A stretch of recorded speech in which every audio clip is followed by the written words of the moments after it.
देश की राजनीति से बड़ी खबर। प्रधानमंत्री नरेंद्र मोदी ने लगातार 12 वर्षों का कार्यकाल पूरा करते हुए एक नया इतिहास रच दिया है। इसके साथ ही वे भारत के सबसे लंबे समय तक सेवा देने वाले निर्वाचित प्रधानमंत्री बन गए हैं। इस अवसर पर केंद्रीय गृह मंत्री अमित शाह सहित भाजपा के कई वरिष्ठ नेताओं ने उन्हें बधाई दी। पार्टी का कहना है कि मोदी के नेतृत्व ने देश के विकास, डिजिटल क्रांति, बुनियादी ढांचे के विस्तार और वैश्विक स्तर पर नई पहचान हासिल की है।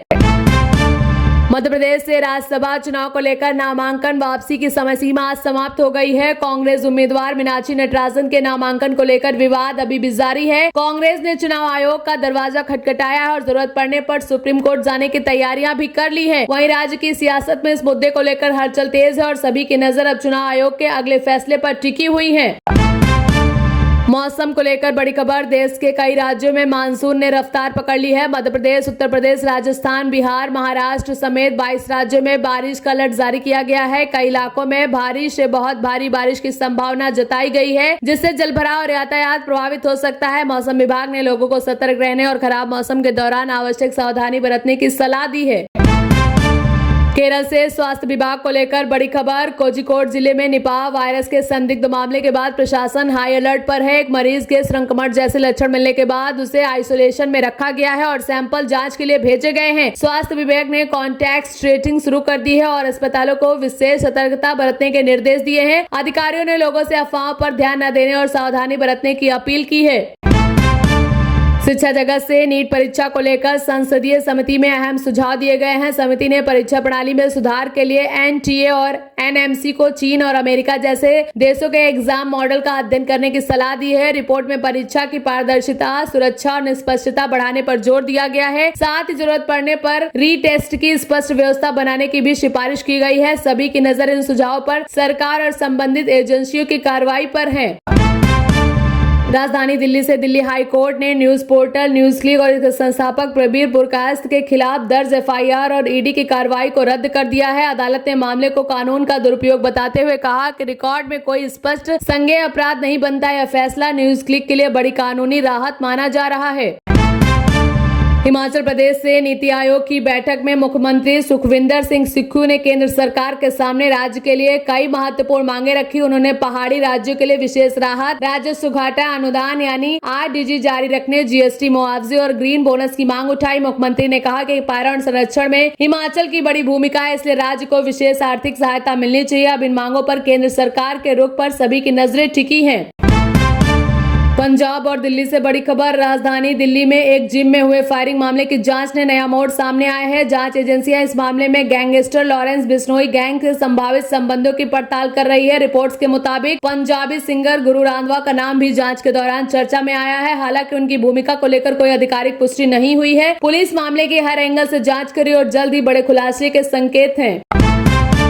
भोपाल सेंट्रल जेल से जेल प्रशासन और आयोग की निगरानी के बीच जेल में बंद गिरबाला सिंह से जुड़े मामले में जांच आयोग ने जेल का दौरा किया है। इस दौरान कैदियों की सुरक्षा व्यवस्था, सुविधा और जेल प्रशासन के कामकाज की समीक्षा की गई। सूत्रों के मुताबिक कुछ व्यवस्थाओं को लेकर आयोग ने अधिकारियों से विस्तृत रिपोर्ट भी मांगी है। इस पूरे मामले की आगे की जाँच रिपोर्ट सभी की नजरें टिकी है।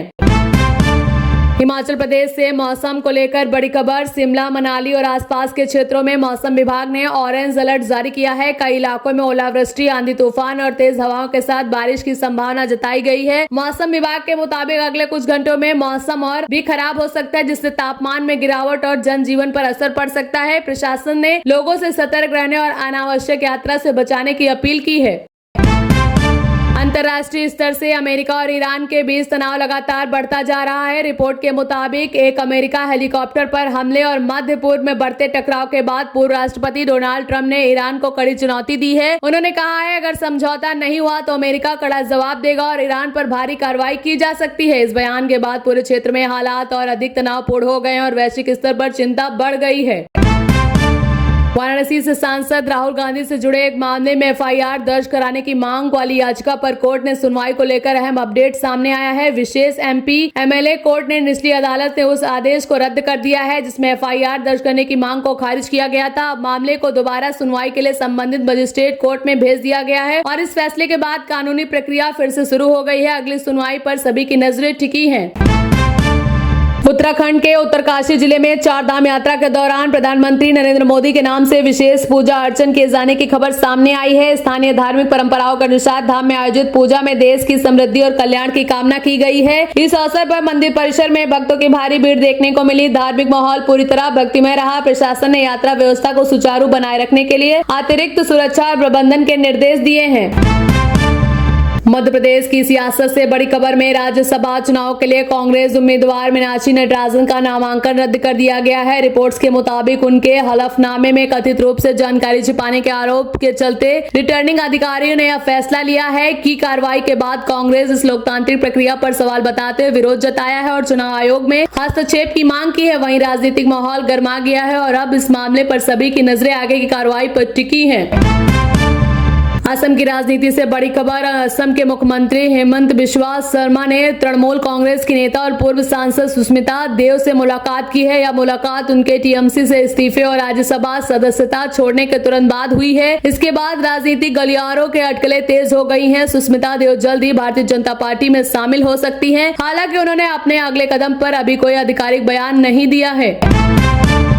पाकिस्तान अधिकृत कश्मीर के मुजफ्फराबाद के पास पाकिस्तानी सेना का एक M17 हेलीकॉप्टर क्रैश हो गया। जानकारी के मुताबिक हेलीकॉप्टर में उड़ान भरने के कुछ ही देर बाद तकनीकी खराबी के कारण दुर्घटनाग्रस्त हो गया। इस हादसे में सवार सभी सैन्य कर्मियों के मारे जाने की आशंका जताई जा रही है। सेना की ओर से रेस्क्यू और जांच टीम मौके पर भेज दी गई और पूरे मामले की जांच के आदेश दिए गए हैं। उत्तर प्रदेश से पंचायत चुनाव को लेकर बड़ी खबर सामने आई है। राज्य निर्वाचन आयोग के त्रिस्तरीय पंचायत चुनाव के लिए अंतिम मतदान सूची जारी कर दी है। इस सूची में मतदाता पहचान को और पारदर्शी बनाने के लिए हर वोटर को 9 अंक का यूनिक पहचान नंबर दिया गया है। वही सूची में बड़ी संख्या में नाम भी हटाए गए हैं, जबकि नए मतदाताओं को जोड़ा गया है। प्रशासन का कहना है कि यह कदम निष्पक्ष और अपडेट चुनाव प्रक्रिया के सुनिश्चित करने के लिए उठाया गया है।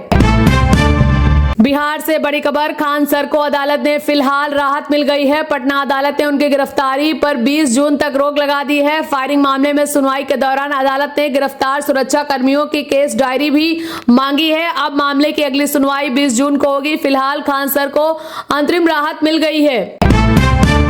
उत्तर प्रदेश से बड़ी खबर। धर्म परिवर्तन के कई मामलों में मुख्यमंत्री योगी आदित्यनाथ ने नाराजगी जताई है। उन्होंने अधिकारियों को ऐसे मामलों पर सख्त कार्रवाई के निर्देश दिए हैं। मुख्यमंत्री ने कहा है कि कानून का उल्लंघन करने वालों के खिलाफ कड़ी कार्रवाई होनी चाहिए। सरकार ने संबंधित एजेंसियों की जांच तेज करने और दोषियों पर सख्त कदम उठाने को कहा है।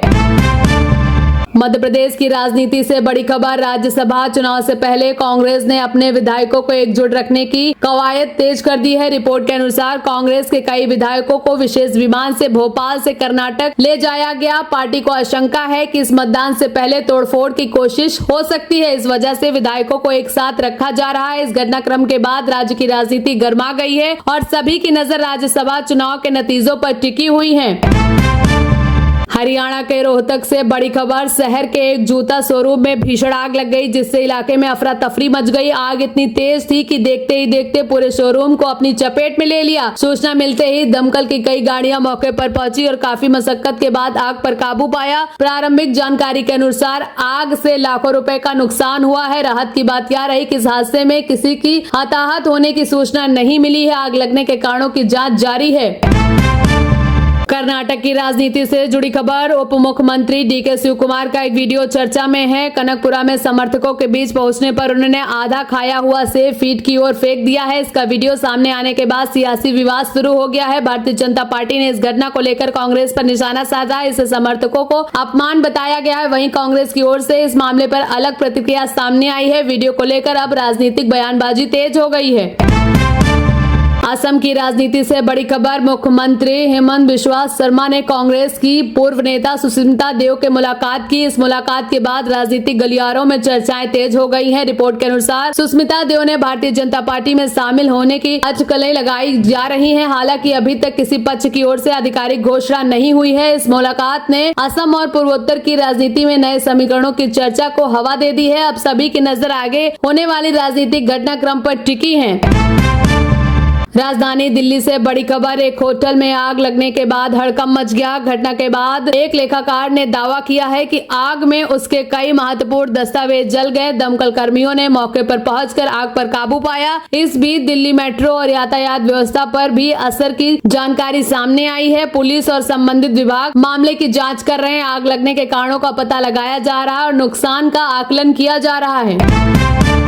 सोना और चांदी खरीदने वालों के लिए राहत की खबर। पिछले 10 दिनों में सोने और चांदी के दाम में गिरावट दर्ज की गई है। सोना करीब 2700 रुपए तक सस्ता हुआ है। पंजाब शिरोमणि अकाली दल के वरिष्ठ नेता और विधायक मनप्रीत सिंह अयाली ने बड़ा राजनीतिक फैसला लेते हुए वारिस पंजाब डे का दामन थाम लिया है। उनके इस कदम ने पंजाब के राजनीतिक समीकरणों में नई हलचल पैदा कर दी है। माना जा रहा है आगामी विधानसभा चुनाव से पहले यह बदलाव कई दलों की रणनीति को प्रभावित कर सकता है। राजनीतिक विशेषज्ञों की नजर अब इस बात पर है कि मनप्रीत अयाली के इस फैसले का पंजाब की सियासत पर कितना बड़ा असर पड़ता है। अब रुक करते हैं राष्ट्रीय राजनीति का। मोदी सरकार के 12 साल पूरे होने पर कांग्रेस अध्यक्ष मल्लिकार्जुन खड़गे ने केंद्र सरकार पर निशाना साधा है। खड़गे का आरोप है सरकार की नीतियों से गरीबों और आम लोगों को रोजगार तथा आजीविका पर असर पड़ा है। वहीं बीजेपी सरकार अपनी उपलब्धियों को विकास और जन कल्याण से जोड़कर पेश कर रही है।